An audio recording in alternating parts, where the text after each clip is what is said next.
사람의 인생에 있어서 태어나는 것이 중요할까, 사는 것이 중요할까요? 물론 둘 다 중요하겠죠. 그런데 태어나는 것은 실제로 우리가 어떻게 할 수 있는 영역이 아니라고 생각한다면 사는 것, 이것이 우리 인생에서 더 중요하지 않을까 생각을 해봅니다. 이 세상에 태어난 모든 인간은 똑같이 존중받을 권리가 있고 또 가치가 있습니다. 하지만 사는 모습들은 다를 수밖에 없습니다. 어떠한 기준을 가지고 사는가, 어떠한 교육을 받았는가, 어떠한 환경에 자랐는가에 따라서 차이가 나게 돼 있습니다. 로마서 11장에 보면 새로운 존재의 탄생에 대해서 말씀하고 있습니다. 이방인과 유대인의 구분이 없는 율법이 아니라 믿음의 법, 그 예수 그리스도께서 허락하신 그 법에 따라 의롭게 되는 존재로 다시 태어난다라고 말씀하고 있습니다. 그 존재를 우리는 교회라고도 하고 그리스도인이라고도 하는 것입니다. 이제 새로운 존재로서 교회가, 그리스도인이 태어난 것입니다. 그래서 우리 성도님들이 또 제가 이 자리에 서 있는 것입니다. 그리고 로마서 12장은요, 새롭게 태어난 존재, 이 교회가, 그리스도인이 어떻게 살아야 하는지 말씀해주고 있는 본문이라고 볼 수 있습니다. 저는 이 부분이 굉장히 중요하다고 생각합니다. 우리가 예수님 믿은 후에 다른 곳에 살게 되는 것이 아니라 여전히 이 세상을 살아가는 한 인간으로서 이곳에 존재해야 되기 때문에 그렇습니다. 그런데 믿지 않는 자들과 구분되어지는 것이 무엇일까요?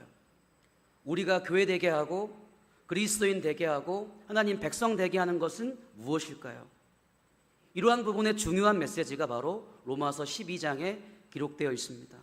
그렇다면 첫 번째, 무슨 말씀을 하고 있습니까? 한번 따라해 보실까요? 영적 예배를 드리는 자들입니다. 먼저 8월 4일 주일에 설교했던 로마서 12장 1절에서 2절의 메시지를 한 번 더 정리할 필요가 있을 것 같습니다.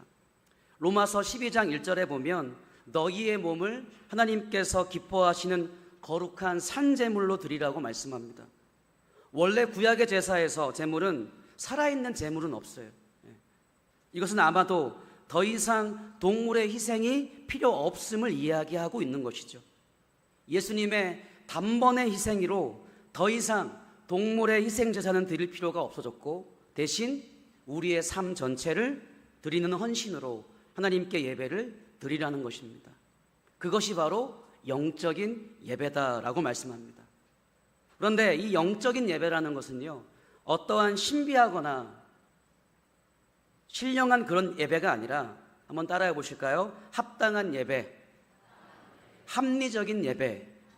그러니까 하나님 앞에서 합당한 예배, 합리적인 예배를 영적 예배라고 하는 것입니다. 우리가 사과나무를 묘목을 가져다가 물을 주고 비료를 주고 잘 자라게 만들면 어떤 열매를 맺어야 되죠? 사과 열매를 맺어야죠. 그게 합리적이고 합당한 결과인 거예요. 마찬가지로 우리가 중생한 그리스도인이 되었다면 하나님을 예배하는 건 어떤 겁니까? 당연한 거라는 겁니다. 이것이 바로 영적인 예배, 하나님께서 기뻐하시는 예배인 것입니다. 내가 예수 그리스도의 십자가의 죽으심과 부활을 믿고 새롭게 태어났다면 마땅히 너의 삶 전체를 하나님께 드리는 것이 합당하다는 거예요. 그러므로 로마서 12장 1절부터 2절에서 말씀하고 있는 영적인 예배는 어떠한 형식에 대해서 말씀하고 있는 것이 아니라 그리스도인으로서의 새로운 삶, 하나님의 백성으로서의 그 삶에 대해서 이야기하고 있는 것입니다. 이러한 삶을 사는 자들의 특징이 무엇입니까? 바로 늘 성령님과 동행한다는 거예요. 12장 2절에 말씀하고 있는 변화는 우리가 스스로 노력해서 얻을 수 있는 변화를 말하는 것이 아닙니다. 외부에서부터 오는 영향력에서부터 얻어지는 변화입니다. 특히 우리의 마음과 우리의 영을 새롭게 하시는 성령님의 역사를 말씀하는 것입니다. 이렇게 삶 전체가 예배가 되는 삶인 것입니다. 이러한 첫 번째 메시지를 전제로 두 번째 메시지는 이것입니다. 한번 따라해 보실까요? 새로운 척도, 새로운 기준을 가지고 사는 사람들입니다. 오직 새로운 기준, 새로운 척도를 그것만 바라보고 사는 자들이에요. 복음이 우리의 삶 가운데 유일한 기준이 되는 존재들인 것입니다. 이 세상에 살지만 더 이상 이 세상에 속한 자들이 아니라 주님께 속한 자들이 된 것입니다. 로마서 12장 3절 말씀 보시면요, 이렇게 말씀하시죠. 각 사람에게 나누어 주신 믿음의 분량. 그런데 이 믿음의 분량은 믿음의 적고 많음을 뜻하는 게 아니에요. 더 성숙하고 성숙하지 않은 그 믿음에 대해서 이야기하는 것이 아닙니다. 더 이해하기 쉽게 해석을 하면 믿음의 척도, 믿음의 기준이라고 할 수가 있어요. 각 사람에게 나누어 주신 그 믿음의 척도, 믿음의 기준이라고 할 수 있는 것입니다. 우리가 한 몸 공동체로서 또 교회로서 살아갈 때, 그리스도인으로 살아갈 때 척도로 삼아야 될 또 기준 또는 중심이 있다는 것이죠. 그 믿음의 분량이 무엇입니까? 예수 그리스도께서 우리를 위하여 십자가에서 죽으시고 3일 만에 부활하신 것. 할렐루야. 이것이 바로 성도님들 각자에게 주신 믿음의 분량, 믿음의 기준, 유일한 믿음의 척도인 것입니다. 이 세상에 어떤 것보다도 더 우선시해야 될 기준과 척도가 있다면 바로 복음, 예수 그리스도께서 우리를 위해 죽으시고 3일 만에 부활하신 것입니다. 예수 그리스도께서 그 십자가에서 보여주신 하나님의 사랑이 유일한 우리의 기준이고 척도가 되는 것입니다. 그것이 우리의 삶의 유일한 기준이며 우리를 지배하는 유일한 법이 돼야 된다라고 말씀하는 것입니다. 우리가 함께 읽진 않았지만 로마서 12장 9절을 포함한 그 이하의 내용들을 보면요, 예수님의 산상수훈의 말씀과 겹치는 내용들이 많아요. 그런데 형제사랑, 성도들을 섬기는 것, 손님을 대접하는 것, 이것은 이해할 수 있지만 12장 14절 이하의 말씀을 보면 이런 말씀들이 있죠. 너희를 박해하는 자를 축복하라. 아무에게도 악을 악으로 갚지 말라. 할 수 있거든 모든 사람과 더불어 화목하라. 내 원수가 줄이거든 먹이고 목마르거든 마시게 하라. 그런데 더 중요한 게 뭔지 아세요? 9절에 이렇게 시작합니다. 사랑에는 거짓이 없다. 그러니까 사랑하는 척이라는 것은 있을 수 없다는 거예요.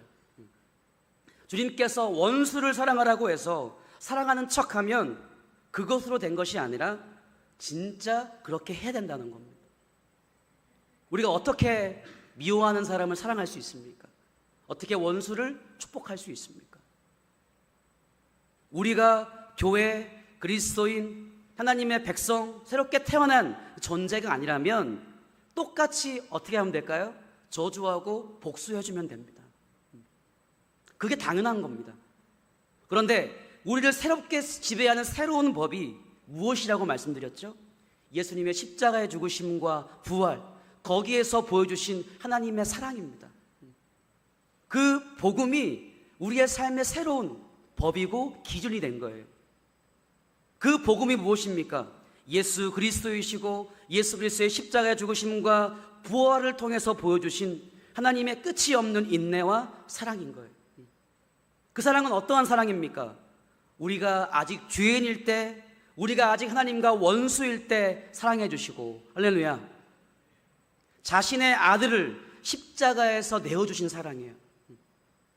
그 사랑 때문에 우리가 용서함 받고 함께 주일 예배를 드리고 있는 것입니다.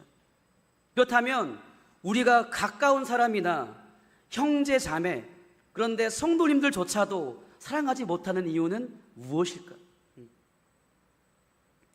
여전히 내 경험이나 내 생각, 감정들이 내 삶의 강력한 기준이 되어 살고 있기 때문은 아닐까요?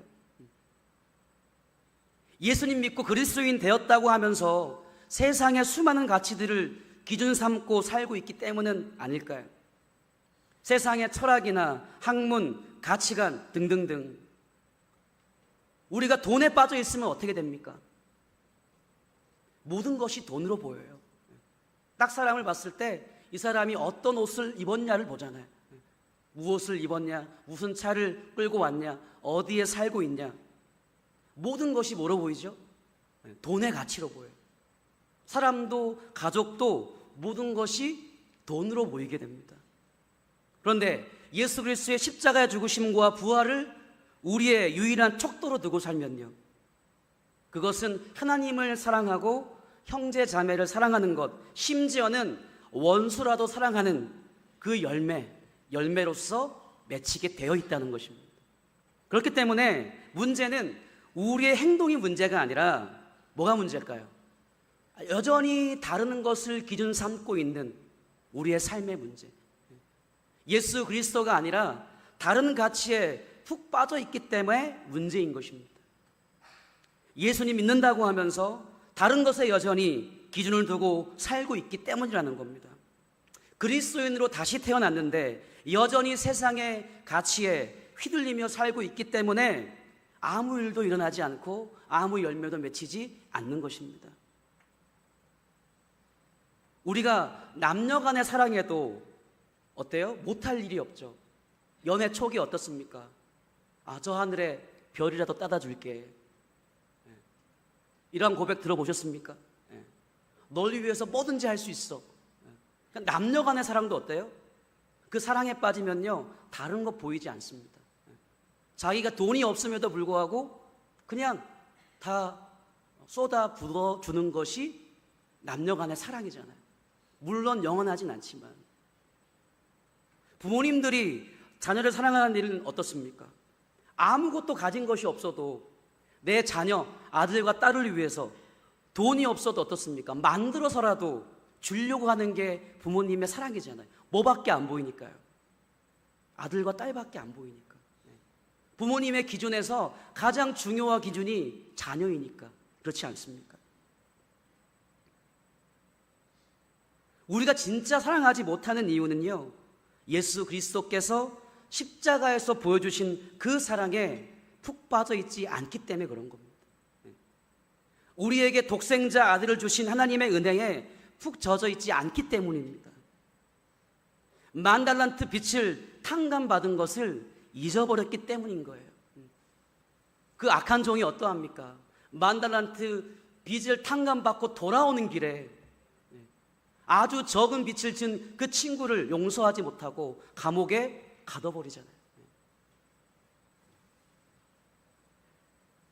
그러면 복음에, 예수의 사랑에 푹 빠져 있으려면 어떻게 해야 됩니까? 우리 인간에게 진짜로 환경이 중요하다고 얘기해요.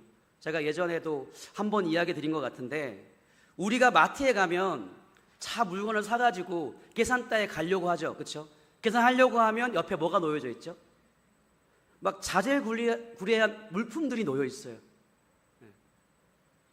그러한 물품들을 그냥 둔 게 아니고요, 사람의 심리 상태를 기반으로 놓고 사람들이 이 정도 물건은 생각하지도 않고 사게 될 거다. 그러니까 계산 전에 고를 만한 물건을 놓은 거예요. 그래서 이미 다 살 걸 샀는데 또 구입하는 겁니다. 그러니까 그만큼 사람은 환경에 취약해요. 온라인 쇼핑 해보셨습니까? 어느 인터넷 사이트에 내가 사고 싶은 거, 가을이니까 가을 옷 치면요, 한 곳에서 만약에 한 사이트에서 그걸 검색하면요, 내가 다른 사이트에 들어가도 또 똑같이 광고가 떠요. 언제까지요? 가을 옷을 살 때까지. 계속 노출시킵니다. 계속 보게 만들어요. 다 경험이 있으실 겁니다. 우리 젊으신 분들은 이 사이트에서 검색했는데 내가 주요 운영하는 SNS에도 뜨고요, 광고가 계속 그 광고만 떠요. 이렇게 사람은요, 환경에 취약하더란 말이에요. 근데 반대로 어떻습니까? 환경이 우리에게 도움을 줄 수 있다는 것이죠. 신명기 6장 쉐마 이스라엘이라는 말씀도 어떻습니까? 어떻게 하라고 말씀하고 있죠? 마음의 새를 뿐만 아니라 집에서도 가르치고 항상 가르치고 언제든지 가르치라고 말씀해요. 손목에 매어서 가지고 다니고 집에 들어올 때도 볼 수 있도록 문에도 기록하라고 말씀합니다. 저는 우리에게도 이러한 기본적인 노력이 전제돼야 된다고 생각합니다. 우리가 어떠한 사람이랑 친해지기만 해도 어떻습니까? 기본적인 노력이 필요하잖아요. 자주 만나야죠. 물리적인 시간과 노력을 투자해야 됩니다. 그러므로 우리가 이 십자가의 은혜에 푹 젖기 위하여 할 수 있는 대로 다 하셔야 돼요. 할렐루야.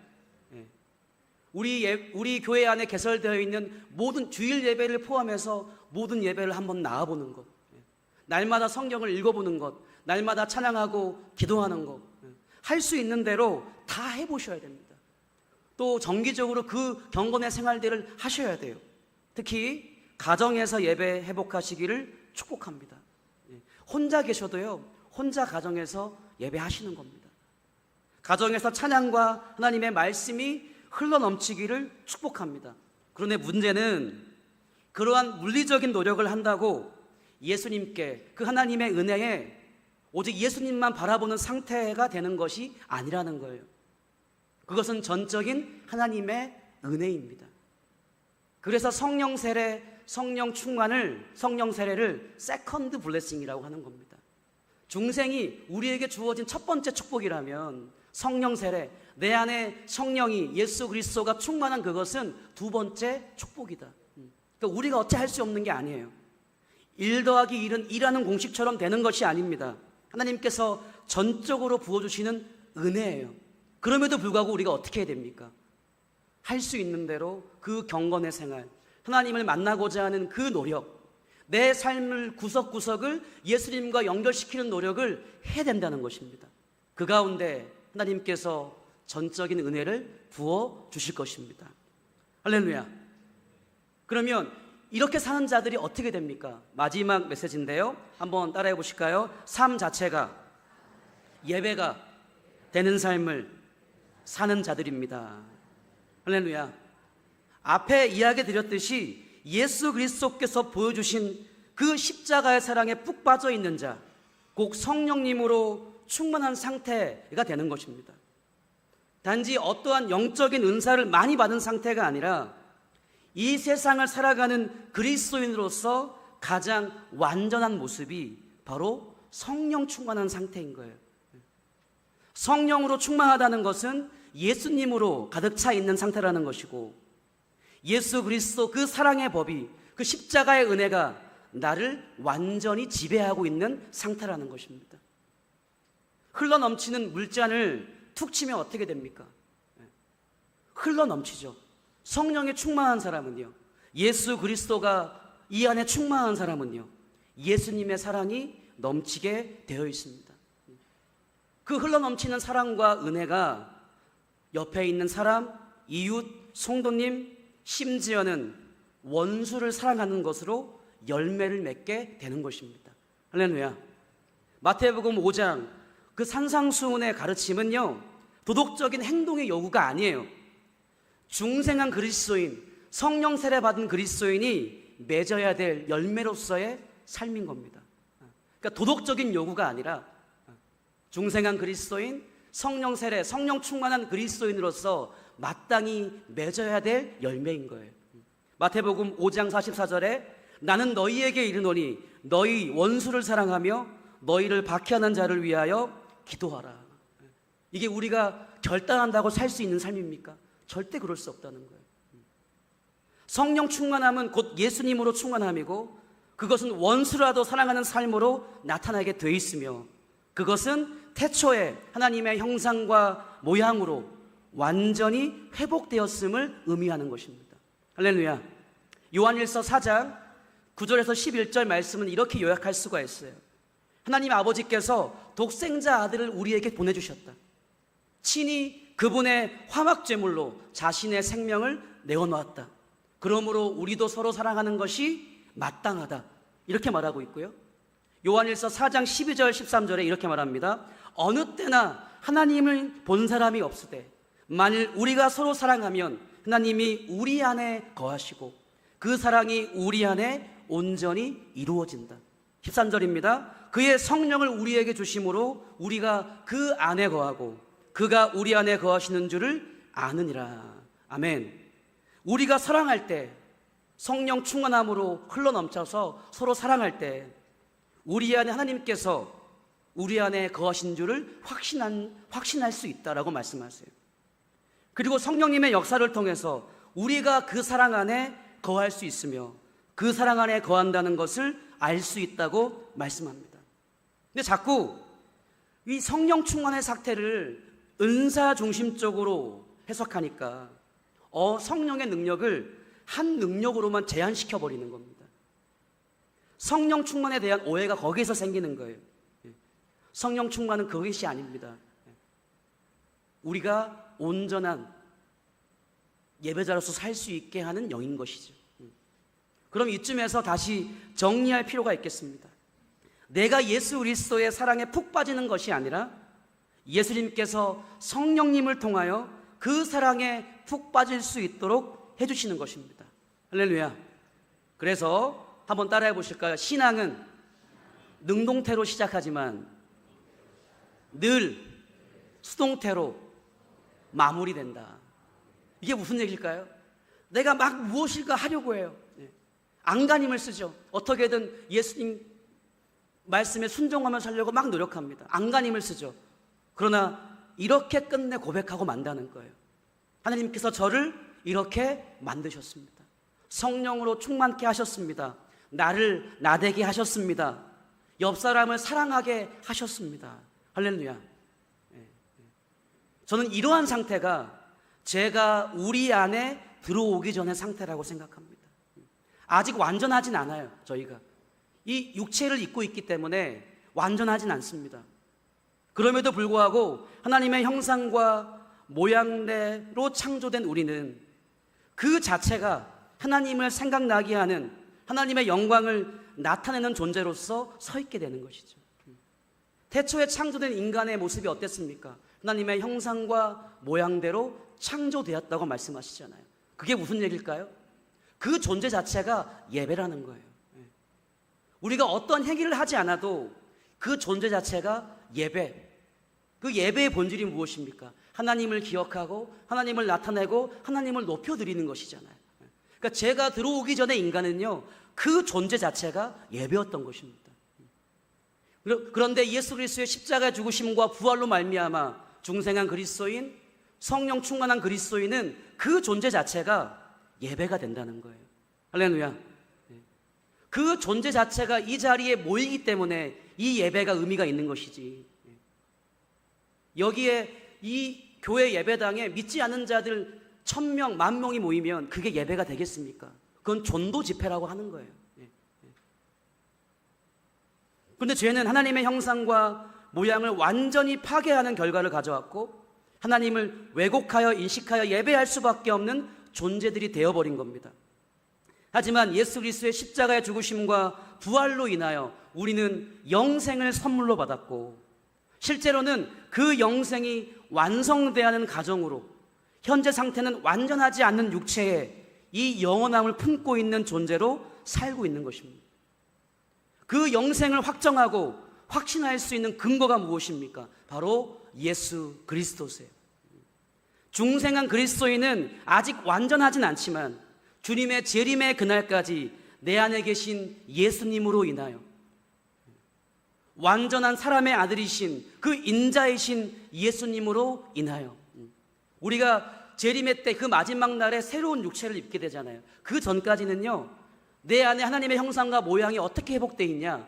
내 안에 예수 그리스도께서 완전한 사람으로 완전한 아들로 있음으로 회복되는 겁니다.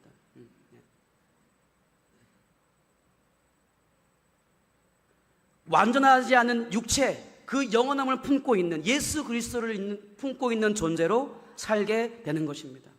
그래서 우리는요, 그 예수님으로 인하여 삶 자체가 예배로 드려지는 삶을 살게 되는 것입니다. 할렐루야. 말씀을 마무리합니다. 우리는요, 영적인 예배를 드리는 자들이에요. 중생한 그리스도인으로서 성령 충만을 받은 자로서 삶 자체를 예배로 드리는 합당하고 합리적인 예배를 드리는 자들입니다. 두 번째는요, 예수 그리스도의 십자가의 죽으심과 부활을 통하여 보여주신 복음, 그리고 하나님의 사랑을 유일한 척도 기준으로 두고 사는 사람들입니다. 예수님 믿은 후에도 여전히 이 세상을 살고 있지만 오직 예수 그리스도의 십자가와 부활의 능력, 그 법의 지배를 받는 자들입니다. 마지막으로 우리는 성령 충만한 자로서, 예수 그리스도로 충만한 자로서 내 안에 내가 사는 것이 아니라 예수가 사는 자로서, 완전한 사람의 아들이신 인자이신 예수님이 내 안에 계신 자로서 삶 자체가 예배가 되는 삶을 사는 것입니다. 그러므로 여기 이 시간 드리는 이 예배는요, 이 예배의 시작인 거예요. 그러니까 여러분이 예배가 되지 않는데 이 주일 예배가 무슨 의미가 있겠습니까? 실제로 예배라는 것은요, 성경에서 분명히 말하는 형식이 없어요. 제사는 있죠. 근데 그 제사는 우리 드리지 않잖아요. 우리가 드리는 예배 형식은 원래 없습니다. 왜 그럴까요? 한번 따라해 보실까요?